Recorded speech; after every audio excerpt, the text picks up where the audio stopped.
It's time for Bruce 2, the review. That's right, it's always known as Bruce 2 because original Bruce is still hanging out, just in a coma.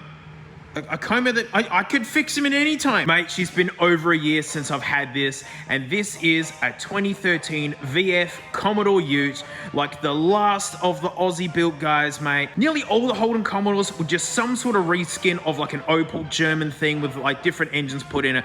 But mate, this was Holden's billion-dollar baby with the VE, and this is when it was like Aussie AF, and I think it's the best car Holden ever made, and now they're dead. When they were developing this, it wasn't known that everyone wanted big, stupid, wobbly SUVs. And so by the time the VE and the VF came out, mate, like, poor Holden. But I've been driving this heaps because I've had heaps of packages to pick up and stuff because of the death of the donkey van. And mate, I'm finally ready to talk about this beast. I've put good kilometers into it, mate. This is such a cool format of car for Americans. It's like we never stopped making the El Camino, where it's in like a trade version of a regular family car. But then this is an SV6, which is the sporty version. So basically, this is a two-door V6 sports coupe with the largest bum in the world. It's actually a huge car. It's really big. It's got the cloth tray, which I hate because people can just get straight into it. It's just like, oh, talk about security. And it kind of looks like a cheap tent.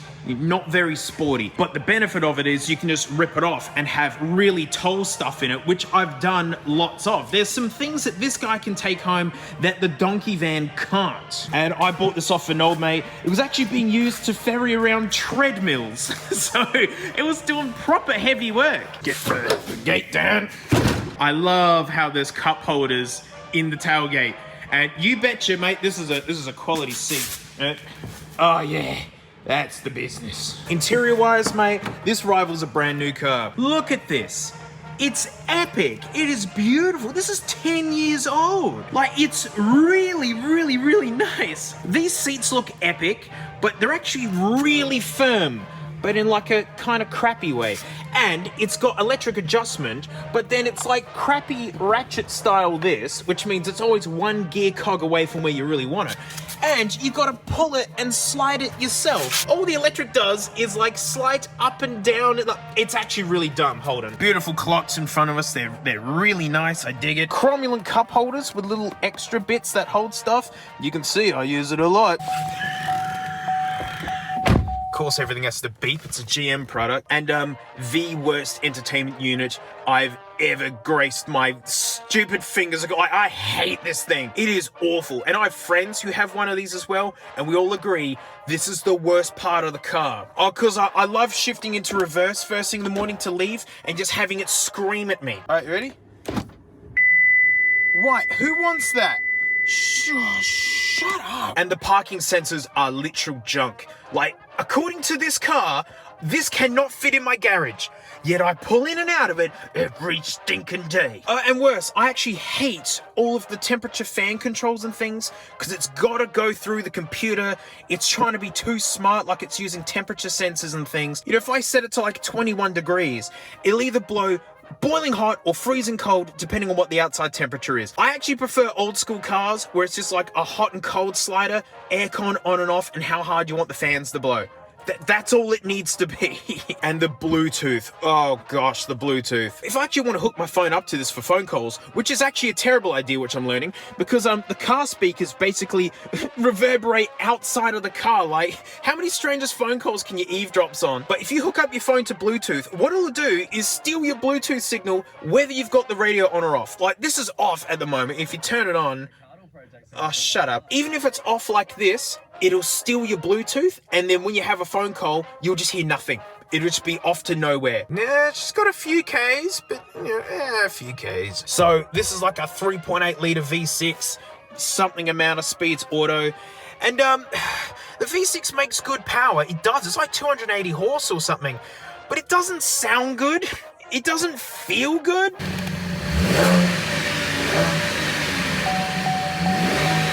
Stop beeping. It's just kind of like, it's a very utilitarian kind of engine. Like, it makes good power. It works fine. but I don't get excited about how it does things. So I'm a hardcore nuggeteer, mate. Like, I love me nuggets. And the whole point of this car is, you know, for business reasons, so that when the nuggets die, I have something reliable to like move stuff around in packages or just to get home. And in this case, it's done exactly what it's designed to do. I mean, I did take it to Bendigo this year and it was just a cruise rocket. This thing just cruised like a hot damn. The cruise control works pretty good. It's not radar guided one, so which means down hills, it'll just speed up and it'll just plow straight in traffic if you do nothing about it. But honestly, I really do love how this thing looks. I reckon with a hard cover on it, it's gonna look real tight. It's a love-hate car, but here in Oz, mate, these are cherished. Future classic right here. But there's a thing that I wanna know. How much stinking fuel does it use? You know, like, it is faster than V8 Jeff. Absolutely, makes more power, goes harder, but it's not going to use that much fuel. It can't compete with Tony and the Corolla, no way. But I don't know, like, I hope it does pretty good. It's a 70-kilometer route, mate. She goes through traffic, she gets on the highway, up around the beach and back again, and it's got the hill. And I actually reckon that this guy just might toe-to-toe tap with Jeffy on how many RPM it does up the big hill. Because it does make more power than Jeffy, and it's a modern V6, so who knows? Well, there's only one way to know, mate, so let's get going. Let's just hit the road. All right, name of the game is gentle, using as little fuel as possible. This drive's gonna suck. Easy does it. Let's go, Bruce 2. That's it. Gently, gently. Problem is I can't be too slow because I'm just gonna be a burden on everybody. I do gotta say, this car rides pretty firm. I mean, it is technically a sports car, but it gets a little bit annoying. If you're ever in South Oz, you gotta get one of these. Like, oh, you gotta do it. that van just dusted us. Can't use cruise control because it technically uses more fuel because it can't see hills and crests and things, and you know, it does do the big toe drive quite well, I gotta say. It's very Jeffy-like. South Road. I hate South Road.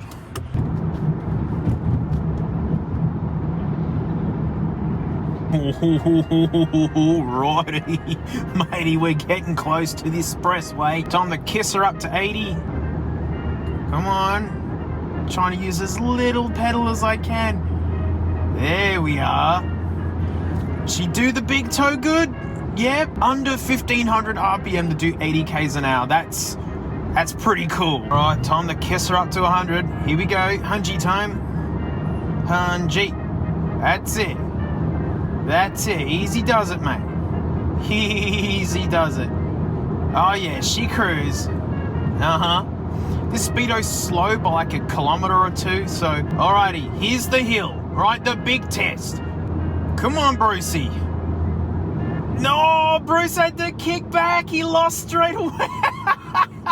Oh, Bruce too had to kick back straight away. Yep, look, not quite doing 100. A little over 2Ks. Oh, come on, Bruce 2. Kick down, mate. That's 100, but we're doing... Oh, you're going to kick down? Or are you just going to stay there? Oh, I can't do it. No, I'm using as little pedal as I can, and it's like 2100 RPM. Ah, Jeffy LeStink holds out. The hill doesn't lie. There you go. So even though this is a faster car, and no doubt it's going to use less fuel, mate, can't do the hill like Jeffy does. That is actually very disappointing. Nice! Oh, I thought he kicked back. No, he's just eating the hill. Big toe. That's it. Oh, Jeffy. That's what 5 litres can do. Once the hill's over, then it cruises. Oh, well. You are just a V6. Oh, she's starting to rain. That's a bummer. Because no doubt that'll mean more fuel usage because of the water on the road and all that. Well, I can't control the weather, guys. I mean, I tried. I can't do it. Hopefully it just stays a sprinkling. It won't be quite so bad. No, it's straight up raining now. Okay. This stinks. This sucks. All right, first stint of the highway done. Now just got to go round the rays and roundy at the beach, mate, and then we can cannonball back. As a kid, I used to do long distance swimming. I'd ride to the beach and swim 2 kilometers every morning when I was like 13. And I gotta tell you, rainy days are actually pretty baller to swim at the beach. Give it a try. You're wet anyway. Well, I'm gonna scoot back to the warehouse, mates. You know, we're just gonna boink back there, and then we're gonna have a talk about what I learned. All right, mate, we're back. So, mate, here's the fuel economy leaderboard, and have to acknowledge a comment out there. You know who you are. They said the leaderboard. It has to be the leaderboard. It can't touch the car. It's not gonna do it. Surely it can't. I'm telling you, I big towed this thing the whole way. 70 kilometers, it's an hour and a half drive of just, oh my gosh, I was laser beam focused the whole time. 3.8 litre V6, 8.2. Yep. Not that good, really. I mean, the car is a late 90s Corolla. It wasn't even serviced. Like, I just dragged it off a mate of mine and just did the fuel economy run. This has an aluminium bonnet and alloy engine components. Although, funny enough, the utes are heavier than the sedan, but lighter than the wagon. It shows you how heavily built that tray's got to be. This thing is rigid. And this thing is serviced to a T. Like, it's runs like a dream. This has been up on the lift to other places to get tires fitted, and the mechanics there are like, mate, this is a beautiful car. It is. I'm the second owner, and the first dude looked after this. Hey, at least it's not as bad as Levan, but it couldn't touch Jeffy on the hill. That was so disappointing. As soon as the hill began, it kicked back. Instant defeat. That said, it still didn't rev hard, and it was easy for it, like 2300 RPM. It just scooted up at no problems. If I wanted to overtake, I could have. It was still good, but just, you know, not Jeffy good. Which is wild, because this is faster than Jeff. Way faster. But that's torque for you. So big torque doesn't necessarily mean big acceleration, but it means you're king of the big toe. And well, I guess that's why people just don't want these kind of cars anymore. People would rather a 4-cylinder SUV, which is way more practical than this. It is so ironic having this big tray. You'd be like, oh man, you could do anything with it. Well, anything could be stolen from it. As I showed you, you can just rip the lid off and get straight in. But if you have one other person in here, you can't go grocery shopping. No. You're like, well, you'll have some space in the back, mate. And it's like, no, you have a giant rock tumbler. It's a big, empty, heavy tub for like heavy equipment to go into. It smashes back. You destroy everything in there. You ever have to fill it to the brim? Or don't use it at all. So yeah, heavier than a sedan, and actually way less useful for most things. And that's why I like it. It's such a crazy car. It's so Aussie, and it's pretty firm, but it does drive nice. Like the chassis, the body, like the interior, it's all really nice stuff. I mean, the seats are kind of crap. The only things I don't like about it is the motor, the gearbox, and the stinking infotainment climate control crap. The climate control sucks. I can never get it to the temperature I want. The sensors are rubbish. The engine, you know, it makes decent power, but it's not good on fuel. It doesn't sound nice. It's fine. It's perfectly utilitarian. I bet you if this had the 6.2 litre V8 and a manual, like big towing it the way I did, I don't think there'd actually be that big of a difference. Uncanny Valley motor, and I believe GM is still using this 6 and gearbox. And as soon as the van's back on the road, mate, this guy's heading back into storage, because unfortunately, I mean, like, this is the most powerful car I've got. 0 to 100 sprints, this guy wins. It's a weird performance metric because most people aren't hard launching their cars from every stop start. Yes, I know you guys are out there, Sylvia owners. What really makes a car feel like a rocket ship in traffic is the rolling acceleration. And if I want neck snapping rolling acceleration, like in the middle of traffic, 5 litre Jeff? No, it's the stinking frog. I mean it. I never drive this anymore because the frog is a monster in traffic. That rolling acceleration, it's insane. And that's really embarrassing because, like, it's like the first gen consumer grade electric car. It's got a pathetic range of like 120 Ks or something, and it's 0 to 100 is in 10 seconds. Well, James will agree, the rolling acceleration around traffic is mental. This just doesn't make that good of a noise, and it's slower than the frog. So I'd rather silence. Poor Bruce too. And it's such a collectible car. it's the last of the Utes, mate. Like, I'm never getting rid of this. And next week, we're going to try and fix quite a few of the issues with this thing. I mean, that's what I needed the delivery for. I mean, it's all this. Yep. Lots of bits have arrived to fix Bruce 2 for the most part, except for the V6, but I'll just deal with it. And Tony's still the winner of the leaderboard. I'm so mad.